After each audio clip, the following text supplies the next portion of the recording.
How can people with scoliosis improve mobility? It doesn't sound like an easy thing to do. For anyone with scoliosis, they'll know what I mean.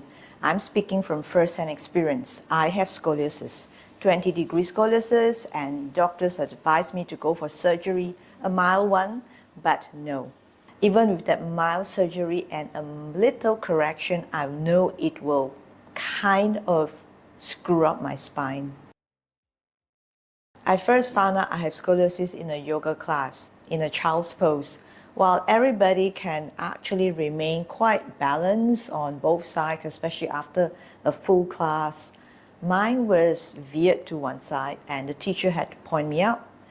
I went for a diagnosis and I was told it's best to go for a little procedure or surgery to correct the curvature. I didn't want to do that because I know as soon as a little slit is done to my spine, it will change my structure forever. So I did movements. I practiced a lot. I went for one-on-one private Pilates classes. I went for fascia release classes. I also did acupuncture and a lot of manual therapy to help me. In conversing with all these different experts in their own fields, I learned a lot about how to improve scoliosis, starting with myself. I see that there are a lot of videos on YouTube suggesting people to do a certain exercises, or even if you visit a studio, the instructor will probably give you a set of exercises to do. My question is, what is the point of doing all these exercises if you do not yet understand your scoliosis spine enough? Because improving mobility is not just about movement. In the case of a scoliosis spine, it's about finding optimum balance first. Without the optimum balance, you will not be able to find a center. If you don't know where your center is, when you start moving, you will actually be moving more from the side of your spine that feels easier, and the tighter part will always be compensating. As a result, the longer side, which is your convex part, gets longer or more flexible.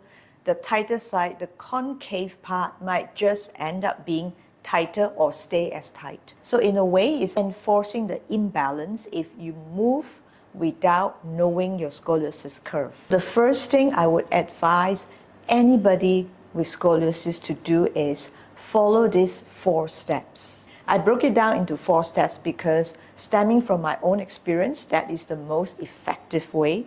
And of course, it does not happen overnight. Nothing happens overnight. It will, however, gradually improve over a period of time if we stay steadfast and keep improving progressively. That is to say, follow the 4 steps. To improve scoliosis is not just a process of doing exercises. We need to actually have awareness. We all need to understand our own curve before we do anything. So understanding the convex and concave side, we will then know which is our longer and shorter side.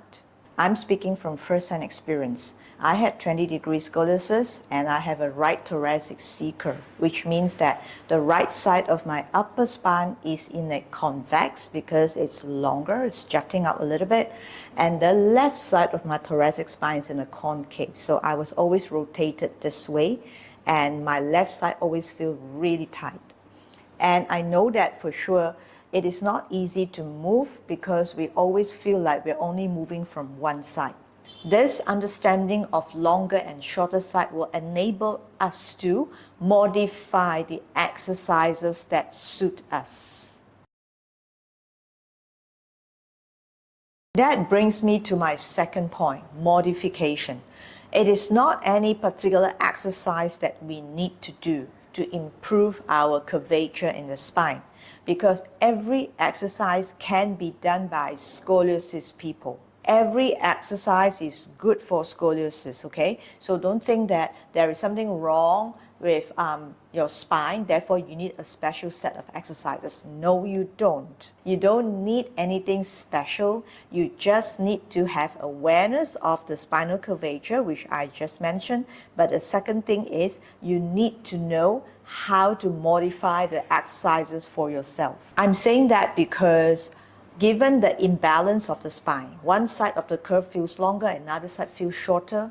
What we don't want is to enhance the longer side and of course enhance the shorter side. That is like enforcing the imbalance, not quite good, right?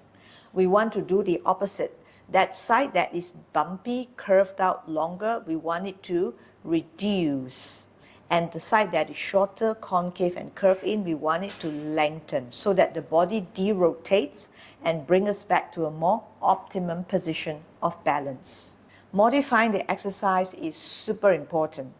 When you understand which is the longer side of your spine and the shorter side of your spine, you'll be able to take every exercise you do and modify it in a way that suits your spine. Every scoliosis spine is different. Because I have a right thoracic C curve, my left lumbar becomes a concave. And I need to work with that rotation. I need to work to, first of all, lengthen out the side that is concave. Therefore, that side that is bumpy and curved out can slowly derotate and come back in. That would be my movement strategy. Sounds pretty technical. Yes, it is. Did I learn all this when I found out I have scoliosis? No.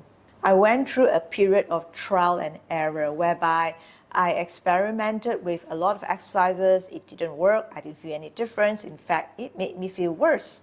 In a sense, I felt tighter on the side that is already tight, and it didn't do anything to change me.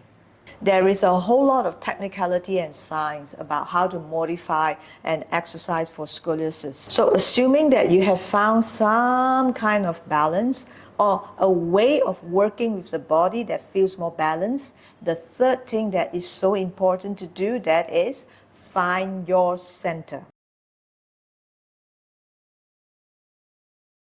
Scoliosis people will never be 50-50. In fact, everybody is a bit imbalanced. It's just that in a scoliotic spine, it's more pronounced. We need to accept the fact that we will never feel totally balanced on both sides, and that's okay. As long as we feel we are able to move our body in a more optimum way, less rotated, less imbalanced way, it is time to start building our core.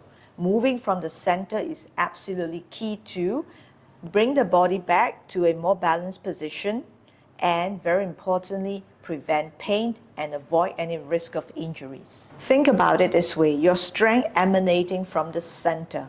So when you start practicing any movements to improve core strength, you are literally putting your energy at the center.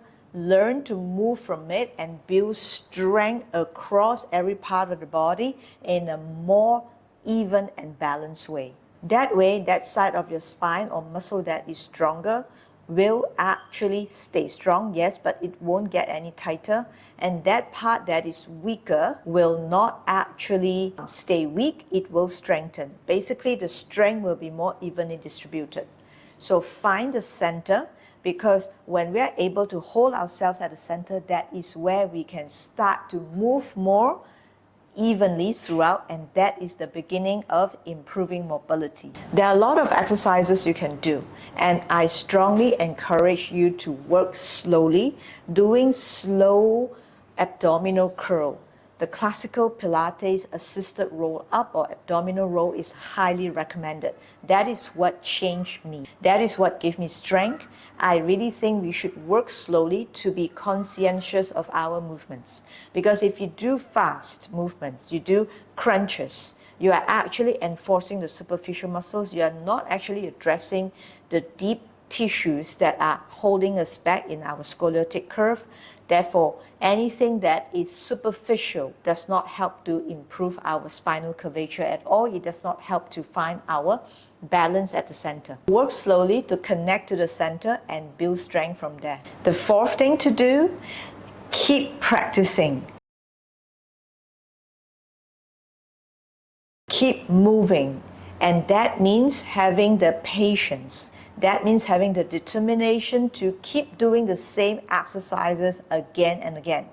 Why does a scoliosis person need to actually have more patience in practicing a movement than other people? It's because it's harder for us to find the center.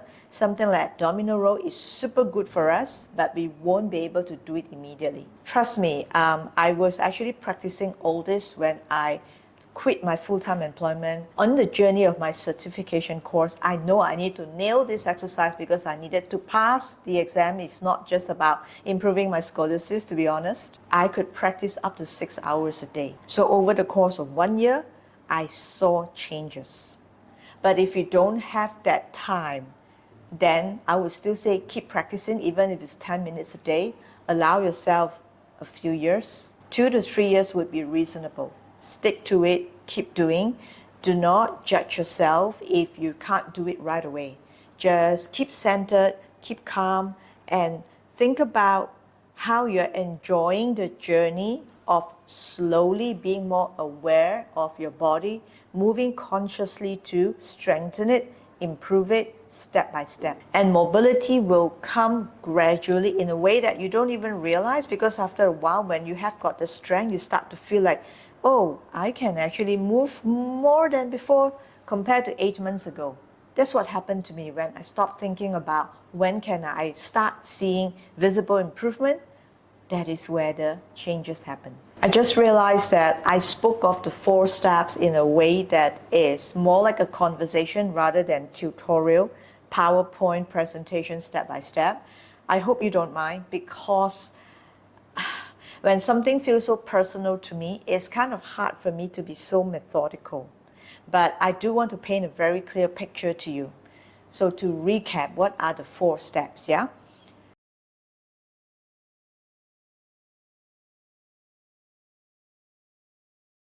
To improve mobility for anyone with scoliosis, first we need to have awareness. Understand our spinal curvature. Where are we longer, shorter? And where are we actually having the convex and the concave? The second thing is you must know how to modify each exercise that suits your spinal curvature. The third thing is find your core, find your center, and keep building strength. And the fourth thing is keep practicing, keep having this quiet determination to be aware of your body and keep doing it. In the meantime, enjoy the process. Expect no immediate results, but results will come when we stop expecting it. I'm really not so good in speaking methodically, like I'm referring to a framework. So there is no framework here. But if you have any questions about what I've just shared, you can always ask me in the comment section below. I would also love to hear from you, because this way I know you're engaging with the content, and I would be very happy to clarify any questions you might have.